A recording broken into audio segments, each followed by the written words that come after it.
Alors dans cette vidéo, nous allons corriger l'exercice de mouvement dans un champ de pesanteur uniforme, un joueur de rugby.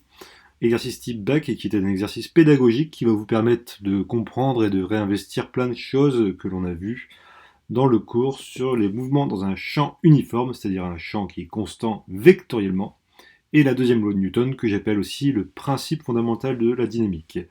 Un joueur de rugby réalise une chandelle, il communique au ballon une vitesse V0 en formant un angle alpha avec l'horizontale. À T0, le ballon se trouve à une hauteur h du sol. Un de ses coéquipiers, blablabla, voilà.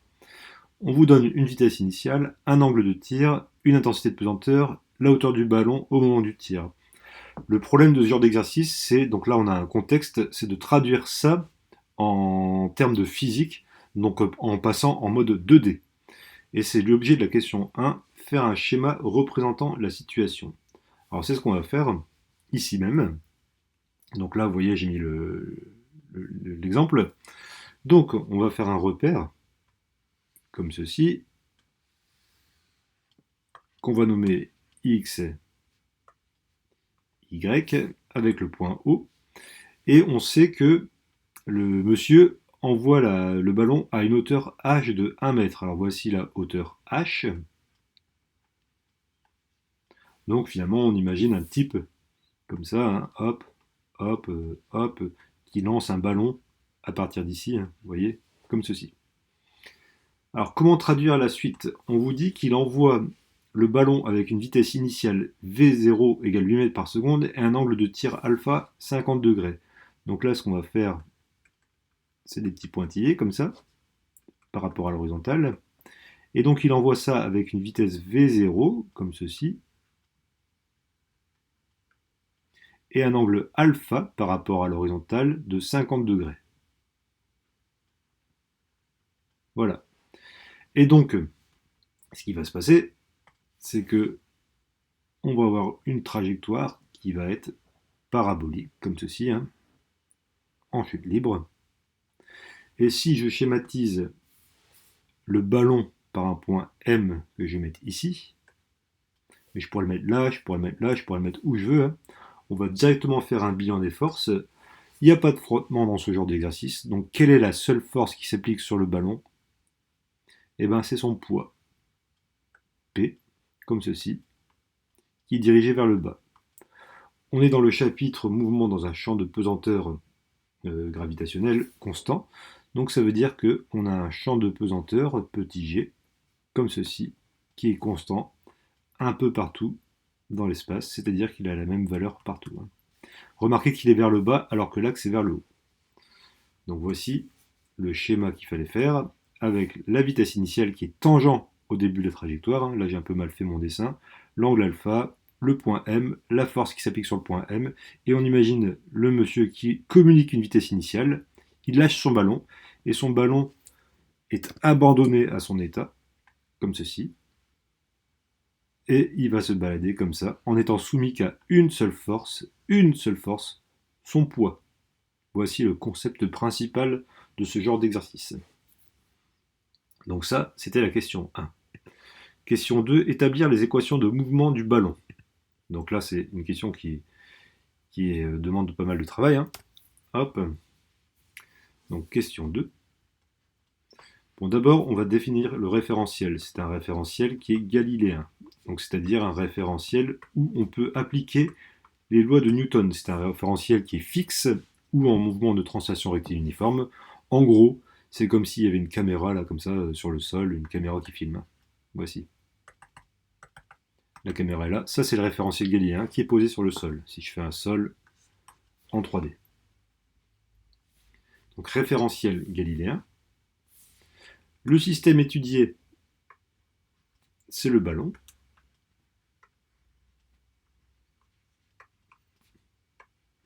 Il a une masse qu'on va appeler masse M ou masse M de ballon. Donc ça, c'est sa masse en kilos. Ne pas oublier de mettre les unités, c'est toujours ça de prix.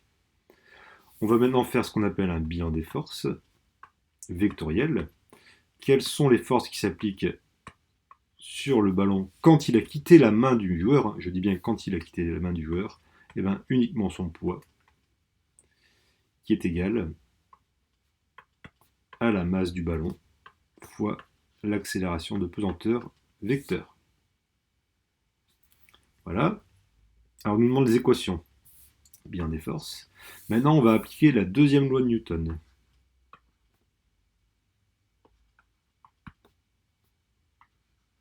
De Newton,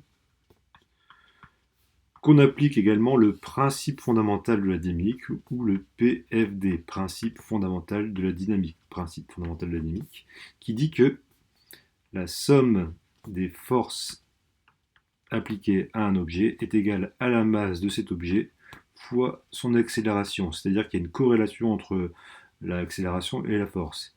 Ici, la force, c'est le poids, donc c'est égal à la masse fois l'accélération. Or, le poids, c'est la masse fois la gravité. Et donc, c'est toujours égal à la masse fois l'accélération. Et donc, si on simplifie les masses, on voit que l'accélération du ballon sera égale à la gravité au champ de pesanteur. Voilà. Pour trouver les équations du mouvement, il faut qu'on commence par la première chose. Donc, une fois qu'on a fait ça, c'est de faire les conditions initiales. Donc, je vais les mettre ici. Les conditions initiales que je vais appeler ici CI comme condition initiale. Les conditions initiales, c'est les conditions OM0, c'est-à-dire au temps t égale 0. Seconde. Avec donc x au temps t égale 0, qu'on va noter x0 pour simplifier, et y0. Voilà. Et on a aussi la vitesse initiale qu'imprime le joueur au ballon, avec de la même façon sa composante en x, parce que c'est un vecteur, on peut le projeter, et sa composante en y. On va commencer par le plus simple, et pour ça, il faut regarder les schémas. En x égale 0, au temps t égale 0, et ben on voit que le ballon se trouve sur l'abscisse qui vaut 0. Donc là, on peut mettre 0. En y égale 0, attention au piège, au temps t égale 0, on voit que le ballon est à une hauteur h, c'est-à-dire que sur l'axe des y, le ballon est à une hauteur h. On va la noter, petit h. Voici la première condition initiale. Et maintenant, les conditions initiales sur le vecteur V0. On voit ici qu'on est dans un triangle rectangle que je vais refaire ici en plus gros et en bleu. Donc ici, on a l'axe Y, on a le vecteur V0, on a l'axe X, on a l'angle qui s'appelle alpha, et donc on va projeter ce vecteur. Projeter ce vecteur, ça veut dire, hop, faire ici comme ça une projection. Et donc ici, on aura V0x, et ici, on aura V0y, qui se retrouve évidemment ici. V0y, vous voyez, c'est de vis-à-vis. Et là, on a un angle droit.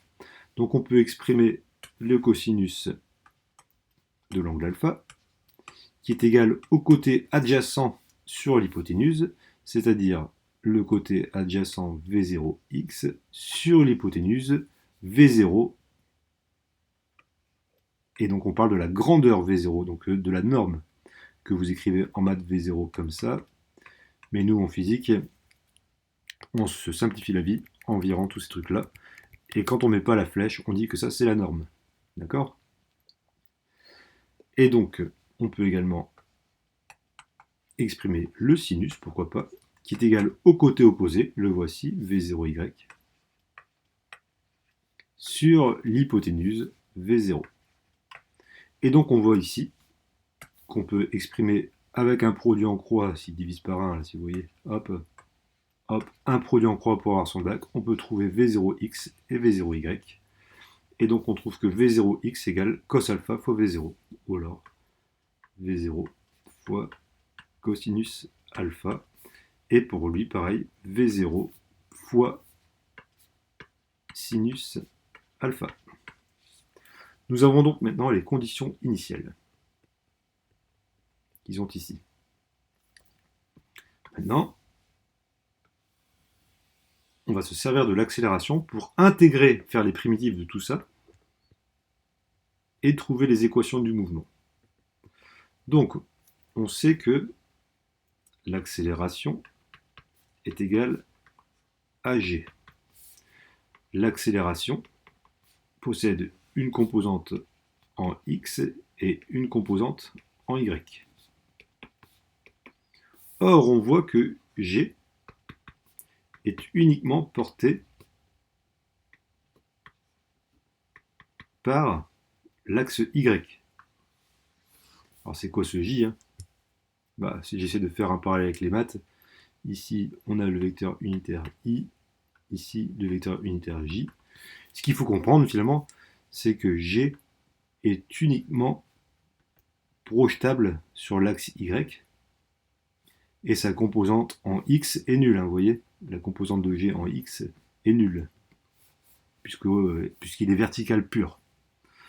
Donc l'accélération, vu que l'accélération est égale à g, vaut 0 en x, puisque g est vertical. Vous pouvez marquer g vertical après tout. Suivant OY.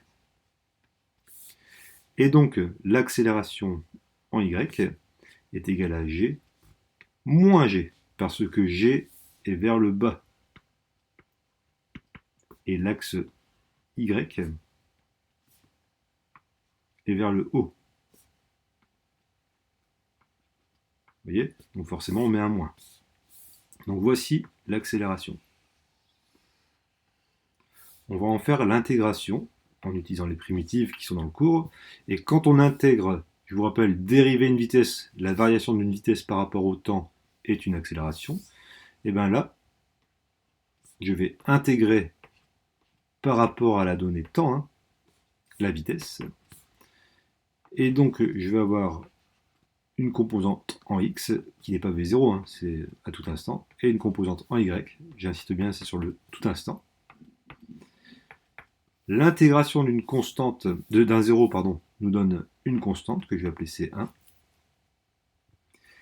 Et ici, l'intégration de ça nous donne moins g fois t. J'insiste bien parce que c'est t la variable et non pas x, hein, donc moins g fois t, plus une deuxième constante.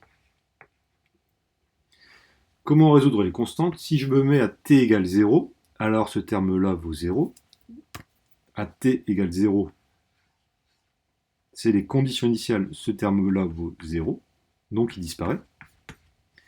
Et je remarque que à t égale 0, C1 vaut V0 cos alpha, et à t égale 0, ce terme-là étant disparu, C2 vaut V0 sin alpha. Donc on peut dire que hop, C1 vaut V0 fois cosinus alpha, et ici Vy, on a moins gt, plus la valeur de C2 qui vaut V0 sinus alpha. Voici V. Donc là, j'ai intégré par rapport au temps. Maintenant, je vais intégrer une fois de plus par rapport au temps, bien sûr. Intégration. Et cette fois-ci, je vais obtenir les coordonnées du point M à tout instant t. Donc je vais avoir x de t et y de t. Et c'est parti. Donc la technique ici, c'est de comprendre que V0 est constant, il vaut 8 mètres. Alpha vaut 50 degrés, il est constant. Donc ça, c'est une constante. Ça, c'est une constante. L'intégration d'une constante, c'est la constante. Donc V0 fois cosinus alpha, multiplié par le temps, un peu comme ce que j'avais ici, plus une nouvelle constante que je vais appeler C3. Et là, donc j'ai moins gt, donc g est une constante. L'intégration d'une constante fois le temps est égale à moins 1 demi de la constante fois le temps au carré. Voici. J'ai ici un terme constant, V0 est constant, sinus alpha est constant. L'intégration d'un terme constante nous donne ce terme constant fois t. Je vous encourage à aller voir le tableau des intégrales, plus une nouvelle constante, parce que dès qu'on intègre, il faut rajouter une constante. Voilà. Et que valent ces constantes, C3 et C4 ? Ben, si je prends les conditions initiales, c'est-à-dire à t égale 0, alors ce terme-là vaut 0, donc ce terme-là disparaît. Donc C3 vaut quoi? Il vaut 0. On regarde les conditions initiales. Donc ça vaut 0. Et si je prends t égale 0, ce terme-là disparaît. T égale 0, ce terme-là disparaît. Il ne nous reste que C4. Et selon les conditions initiales, à t égale 0, ça vaut h. Donc on peut dire que, je vais l'écrire ici, avec les conditions initiales,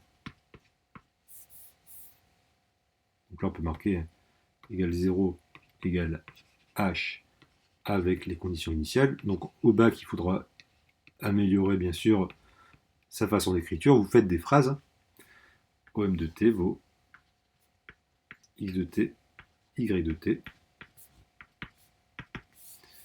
Et bien vaut V0 fois cosinus alpha fois t. Et y vaut moins 1 demi de g fois t au carré plus V0 fois sinus alpha fois t plus h. Voici les équations horaires de la trajectoire. Mais ce n'est pas suffisant. Maintenant, ce qu'on aimerait, c'est d'avoir l'équation y en fonction de x, parce que là, on l'a en fonction du temps. Or, si je reprends mon schéma dès le départ, et c'est ça la difficulté en physique, c'est de toujours se baser au réel, je vois bien que j'ai x et y. Donc j'aimerais bien y en fonction de x, qu'on note y de x. Comment faire pour ça? C'est une méthode à savoir. Eh bien, je vais prendre le premier terme qui est ici. Je vais simplifier en enlevant le t ici. Qu'est-ce qu'on observe? Eh bien, si je prends ce terme-là qui est une constante, je peux le faire passer en dessous par là, et j'ai t égale x divisé par V0 fois cosinus alpha. Pourquoi je fais ça? Une fois que j'ai ça, j'ai, si vous voulez, transformer mon t en quelque chose en fonction de x qui est ici. Et donc je vais inclure mon t ici dans les équations. Comme ça, tout ce qui est fonction de t sera devenu fonction de x. C'est parti. Donc on aura y qui est cette fois-ci fonction de x qui vaut moins 1 demi de g fois t au carré, donc fois x au carré sur V0 fois cosinus alpha au carré, le tout au carré, plus V0 fois sinus alpha, là je remplace le t par sa valeur, fois x, divisé, alors quand on fait une fraction on peut la mettre tout le long, par V0 cosinus alpha. Vous voyez, là, ici, c'est là. Je remarque tout de suite que je peux simplifier les V0, plus h. Voici l'équation de la trajectoire. Et j'ai l'impression que c'est ce qu'il nous demandait. dans la question de, voilà, les équations du mouvement. Donc on a établi y de t, x de t et y de x. Calculer la durée écoulée avant que le ballon ne touche le sol. Alors, ça demande de faire de petits calculs cette fois-ci. Alors, je vais mettre ici la question 4. Ce que je vais faire d'abord, c'est que je vais remplacer dans toutes mes équations, alors je les fais en avance, les valeurs. Ici, G vaut 9,81, V0 vaut 8 mètres par seconde, et alpha vaut 50 degrés. Comment je sais ça? Eh ben, c'est un exercice du réel. C'est marqué ici V0, alpha et G. Et H vaut 1 mètre. Donc ce que je vais faire, c'est que je vais prendre mes équations qui m'intéressent. Celle-ci en rouge, celle-ci en vert par exemple, et je vais remplacer par les données de l'énoncé. La question 3 nous demande un temps. La question 4, pardon. Et je vais regarder la question 4 en détail. Calculer le temps, donc t, avant que le ballon ne touche le sol. Donc au moment où il touche le sol. Ça veut dire quoi? Ça veut dire que le ballon, quand il touche le sol, je vais reprendre mon schéma, c'est ici. Donc le moment où il touche le sol, c'est quand y vaut 0, puisque le sol était à 0. On est d'accord? Donc, ce qu'on peut dire, c'est que le ballon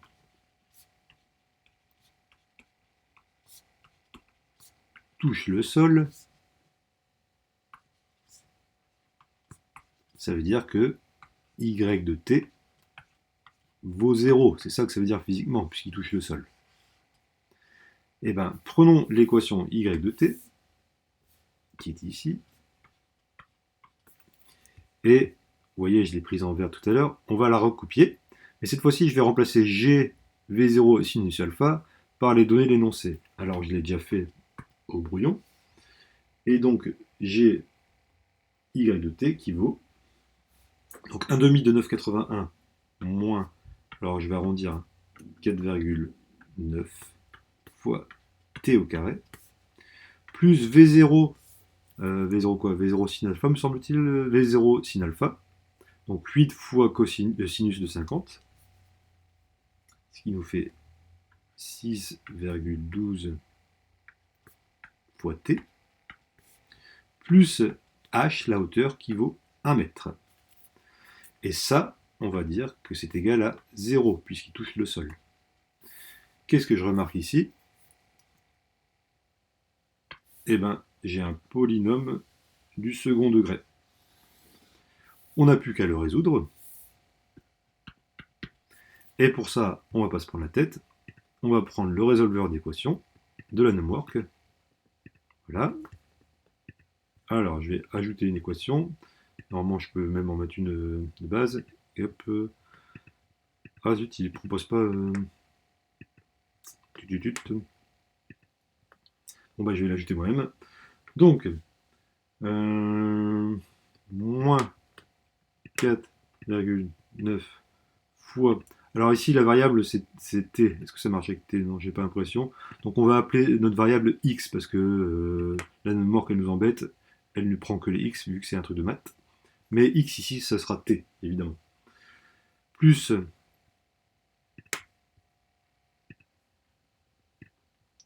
6,12 fois t, donc ici on l'appelle x, hein, plus 1. Voilà. Exe est égal à 0, évidemment. Et là, on va lui demander de résoudre l'équation. Et donc, il résout. Évidemment, on a deux données, une qui est négative et une qui est positive. Un temps négatif n'existe pas. Donc ici, on a une valeur 1,39. Donc, si je résous ce polynôme, t vaut 1, allez, je vais arrondir, 4 secondes. Ça veut dire que le ballon, qu'est-ce que ça veut dire concrètement?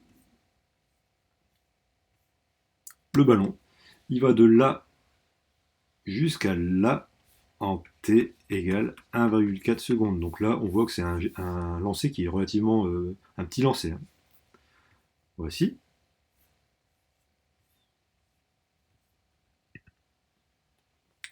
Déterminer alors la distance D à parcourir pour que le coéquipier récupère le ballon. On supposera qu'il récupère le ballon juste avant qu'il ne touche le sol. Alors, donc ça c'est la question combien? Question 5.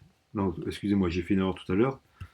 Ça, du coup, c'était la question 3. Et voici maintenant la question 4. Et pour ça, on va introduire une nouvelle notion qu'on reverra également en cours.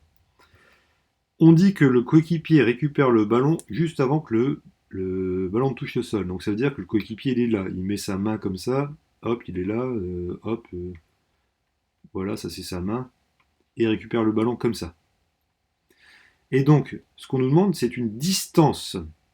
Ce qu'il faut donc comprendre, c'est qu'on va nous demander une distance ici, sur l'axe X, distance grand D. Ok? Cette distance, elle a un nom particulier. Ça s'appelle la portée. La portée, c'est la distance sur l'axe X, à savoir, on y reviendra en cours, sur l'axe OX,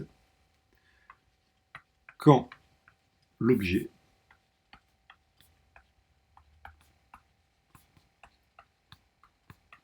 touche le sol. Et donc cette distance est sur l'axe OX. Donc on va utiliser, cette fois-ci,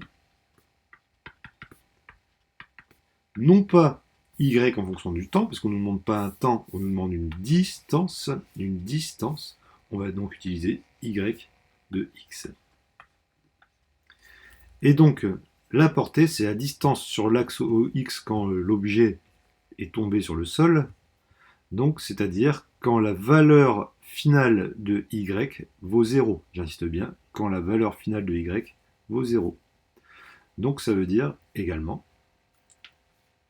qu'on veut, cette fois, Y de X, cette fois-ci, puisqu'on parle d'une distance, qui vaut 0. Et si j'écris en rouge, c'est pas pour rien. Ça veut dire qu'on va utiliser cette fois-ci cette équation-là. Y de X, parce qu'on parle d'une distance, j'insiste bien sur la distance, et on va prendre tout ça. Je vais remplacer G, V0, cos alpha, sin alpha, cos alpha par les données d'énoncé, et H, c'est dans le tableau, enfin c'est sur le truc. Donc je l'ai fait au préalable. Et donc on a Y de X qui vaut, si je fais les calculs, moins 0,18, donc là j'ai juste pris les données de l'énoncé, hein, fois X au carré. Attention, cette fois-ci c'est X au carré, j'insiste bien, puisqu'on parle de distance. Plus sinus alpha divisé par cosinus alpha, ça fait 1,19 fois x, plus 1. Et là, on parle d'une distance quand ça touche le sol, donc ça vaut 0. Et donc là, j'ai encore une fois un polynôme du second degré à résoudre. Donc je vais dans mon truc, hop, et là, je vais modifier. Donc là, on parle, là, la mort, pour le coup, elle est bien faite, parce qu'on parle vraiment de x carré. Hop, excusez-moi. Donc là, on a moins 0,18. Et cette fois-ci, on a plus 6,12 dans ma nouvelle équation. On a 1,19, comme tout à l'heure. Voilà, entrée, je résous. Zut. Voilà. Et donc, comme d'hab, on a une valeur négative et une valeur positive. On travaille dans le positif. Et on trouve 7,36 mètres. Parce qu'on ne prend pas la valeur négative. Et donc, en résolvant,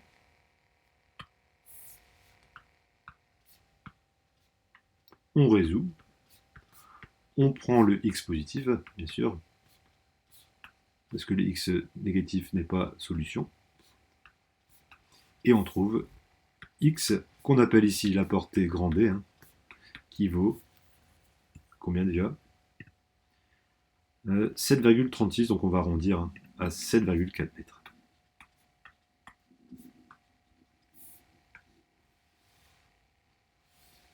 Et voilà pour la résolution de cet exercice. On va aller un peu plus loin, parce qu'il y a une autre notion à connaître, ça s'appelle la flèche, qui peut arriver dans certains exos. Qu'est-ce que c'est la flèche? Eh bien, elle a une définition. C'est la hauteur maximale. C'est la hauteur maximale prise par l'objet.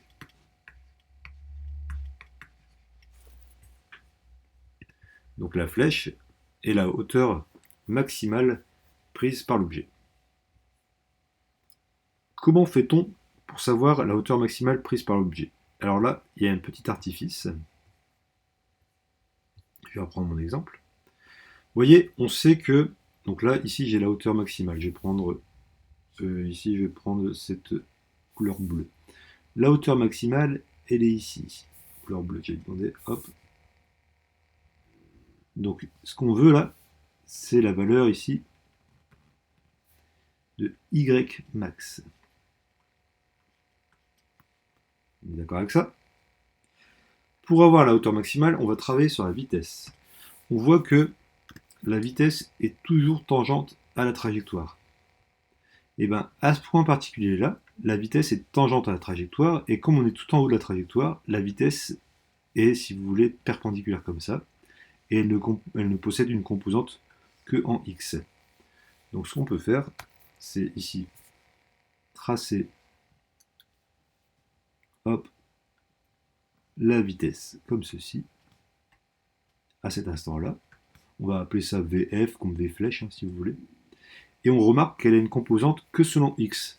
Donc ça veut dire que si je projette cette vitesse au niveau de la flèche,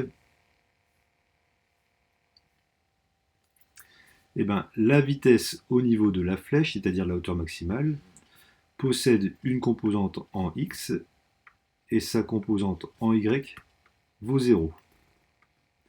Et ben on va se servir de ça, regardez. Hop. On va prendre ici les équations de la trajectoire, ici qu'on a trouvé tout à l'heure. Et regardez, on a ici cette valeur-là, qui dit qu'il a une composante en x, mais surtout sa composante en y vaut 0. Donc moins gt plus v0 sin alpha vaut 0. J'insiste bien, regardez bien le schéma. Ici, on a une composante en x, mais on n'a pas de composante en y. Donc la composante en y du vecteur au niveau de la flèche vaut 0.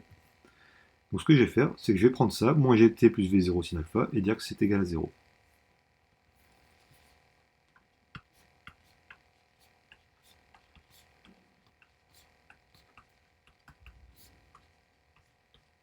Ok? Et ça, donc c'est égal à 0.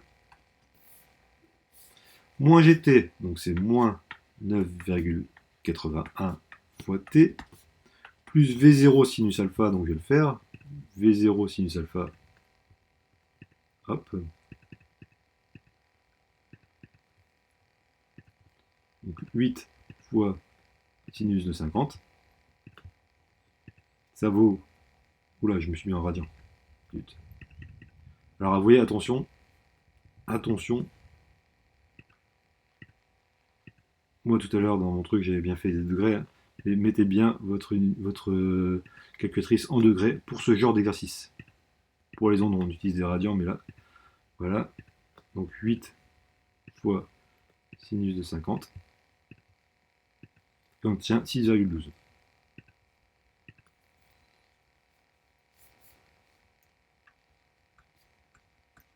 Égale à 0. Et là, si je résous cette équation, j'ai un temps au niveau de la flèche qui vaut 0,625. Vous avez remarqué que c'est la moitié du temps parcouru pour la totalité du mouvement. Ça paraît logique. secondes. Et une fois qu'on a ça, et ben nous ce qu'on cherche, on cherche Y max. Donc là on va prendre l'équation Y en fonction de t, qui vaut ici, tac tac tac, où est-ce qu'elle est? Moins 4,9 t carré plus 6,12 t plus 1.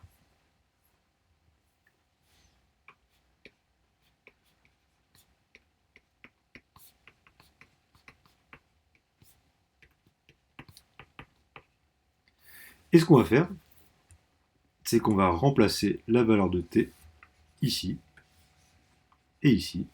On résout, application numérique, et on trouve Y max au niveau de la flèche qui vaut 2,92 mètres. Donc ça veut dire quoi concrètement? Ça c'est la flèche, ça s'appelle comme ça.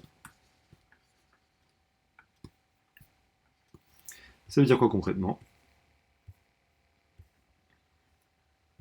C'est que à la fin on peut en déduire que le ballon ici parcourt une distance de 7,14 mètres.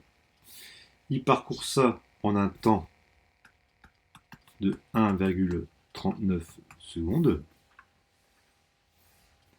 et qui prend comme hauteur maximale ici une hauteur de 2,92 mètres. Donc c'est un petit lancer de 92 mètres. Voilà pour la notion en plus de la flèche qu'on reverra bien sûr dans les autres exercices.